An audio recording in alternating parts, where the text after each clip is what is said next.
हे अर्जुन, जो मनुष्य निष्काम भाव से कर्म करता है वह सच्ची शांति को प्राप्त करता है, क्योंकि उसका मन फल की चिंता से मुक्त होता है और उसका हृदय परिणाम के भय से नहीं कांपता।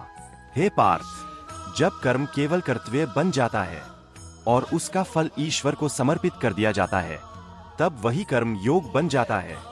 ऐसा योगी भीतर से स्थिर, बाहर से सक्रिय और अंतःकरण से प्रसन्न रहता है। परंतु जो मनुष्य सकाम भावना से कर्म करता है, जो हर कार्य के बदले में लाभ, प्रशंसा या सुख की अपेक्षा रखता है, वह अपने ही कर्मों के जाल में बंध जाता है। उसकी आशाएं ही उसकी बेरिया बन जाती है और उसकी इच्छाएं ही उसे अशांत कर देती है। फल की चिंता उसे व्याकुल करती है और असफलता का भय उसे कमजोर बना देता है। हे धनंजय, निष्काम कर्म करने वाला सफलता और असफलता दोनों में सम रहता है।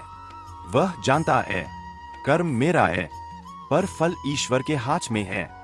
ऐसा व्यक्ति कर्म करता हुआ भी बंधता नहीं, बल्कि हर कार्य से ऊपर उठता जाता है।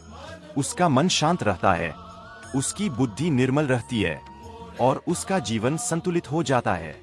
इसलिए हे अर्जुन, कर्म कर, पर फल की इच्छा त्याग कर। समर्पण में ही शांति है और त्याग में ही सच्ची स्वतंत्रता।